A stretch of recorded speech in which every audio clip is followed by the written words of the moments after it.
What's up, Tensco Squad? We are out in the middle of the woods. I was going over stuff in the shop and I looked at the Wraith 1.9 and I thought, man, that's a pretty cool truck. I'd like to do something with it, but it's just so good in stock formation, I'm afraid that I would screw it up. And then right next to it was our Injora Jeep. You guys remember that? We built this thing on the channel. We weathered the body. And then you guys told us that you wanted to see a full Injora, kind of like budget spec build, but then we kind of went all out. So it's got like the best of the best Injora parts. We're talking like aluminum shocks, full metal links, 3-piece aluminum bead locks. Like the wheels and tires on this thing are pretty legit. Light kit, etc., the whole 9 yards. And I thought, does it really crawl any better than just a stock baseline bottom of the barrel Axial? Injora no. So in this video, we are gonna find out. So we came out here to the middle of freaking nowhere, and we're gonna put these things kind of head to head. Is a bone stock entry-level name brand RC crawler better than an off-brand crawler with all upgraded bits? It's the classic battle of built versus bought with a twist. Can this ready-to-run rig outperform a custom-built crawler built by these two nerdy YouTubers? Are all these upgraded parts worth your money, or should you just leave it alone and run what you brung? Pause the video right here and let me know which one you'd rather take to the trail.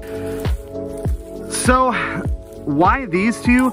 Well, the platforms are pretty similar. Both of them are ladder chassis with 4-link.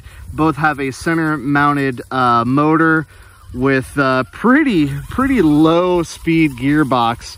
Both are brushed and both have like the cab with cage kind of design. Oh, there you go. There you go. Boy, you're hung up on all kinds of stuff.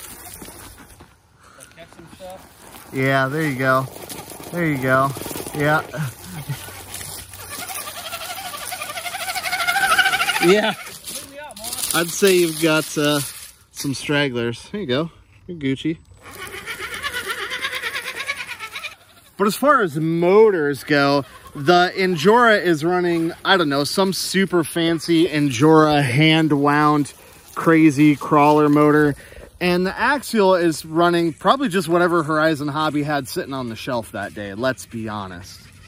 And when it comes to suspension, it's kind of more the same. The Injora has all aluminum bodied suspension, fully adjustable, whereas the Axial just has plastic bodied, non-adjustable, kind of budget spec shocks. Do they do a better job of holding it like on a side hill? Let's find out. This, it's hard to see on camera, but it's a pretty legit ditch we got going on here. So we got a pretty steep downhill followed by a pretty steep uphill, and it's not the cleanest, smoothest trail in the world. Oh, easy. Easy. Will the drag brake hold it on the hill? Like, it's super light. Like, oh yeah, there we go. There we go. Not bad. Not bad. It's super light. So, like, the drag brake has no issue holding it in place. Oh, nice. Side hill action. Oh! Yeah. Perfect.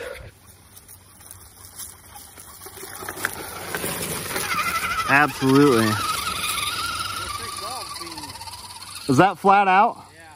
So, the Injora is running a 2S, I think 5400 milliamp.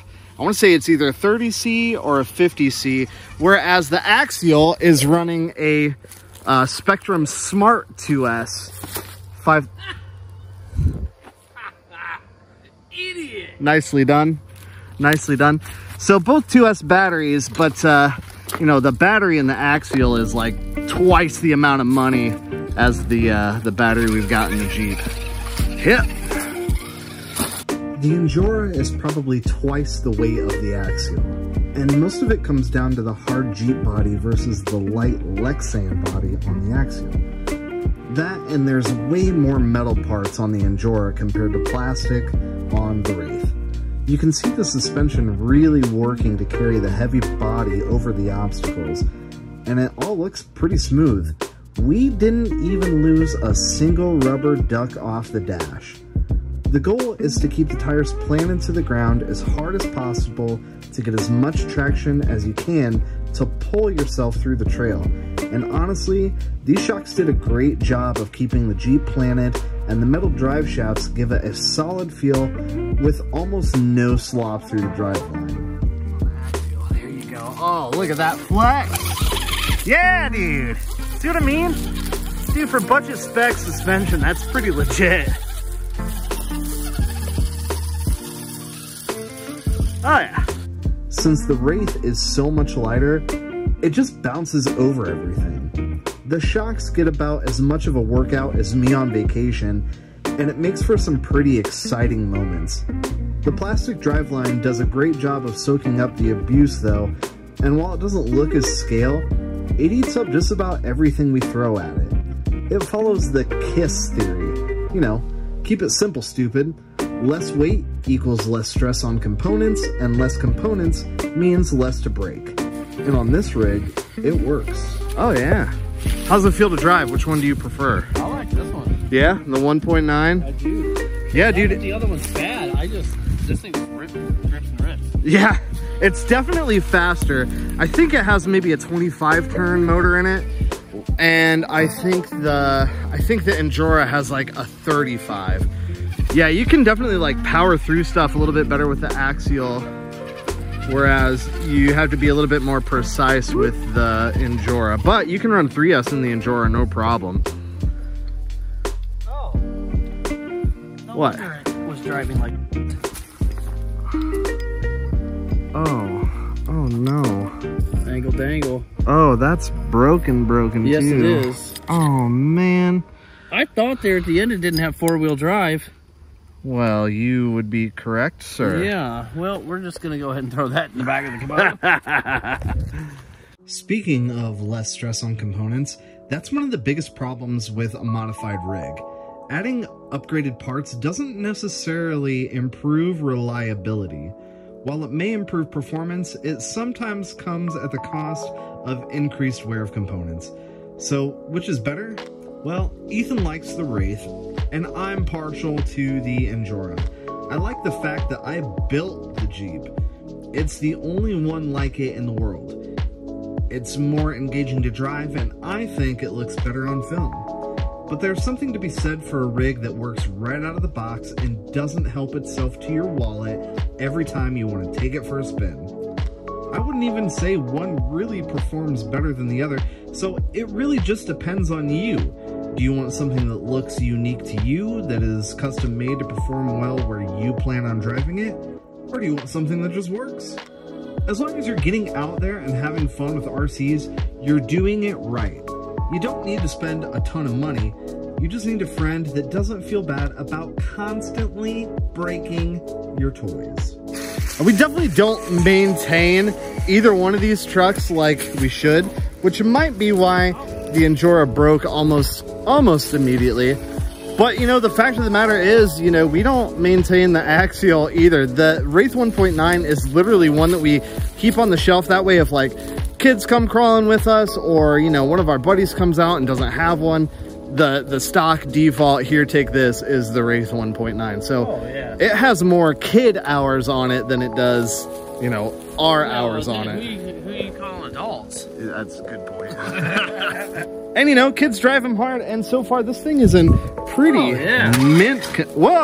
pretty mint condition. I must have someone clipped the trigger on that. Oh yeah. The only modification that we've done is a receiver, so we're running the Fly Sky, you know, whatever this is, whatever that is. Perfect. But other than that, it's completely and totally stock gearing, stock suspension, stock wheels, stock tires, all of it. We run it in the summer, we run it in the winter, all the time, no issues. And really, this is the first issue that we've had with the Injora too. Really, I can't think of any. Haven't really done with it much with it though either. I can't really think of any issues we've had with it. It's been pretty bulletproof so far. Well, that puts a damper in our plans. Yeah, but that's RC. You know, I was even gonna mention, like, you know what I really love about crawling? The fact that, like, we don't break our trucks. But of course, then it happens. Anyway, that's probably gonna do it for this one, guys. Let me know what you think down below. Is a completely stock name brand RC better than a no-name RC with all the upgrades? Let me know down below. And if this is your first time checking out the channel, welcome. I'm glad you found it. We like to do RC shenanigans like this all the time. We've got some wicked stuff coming up. You're gonna want to stick around. All right, guys, until next time. Chop and drive shifts. I knew you were gonna say that. I knew it.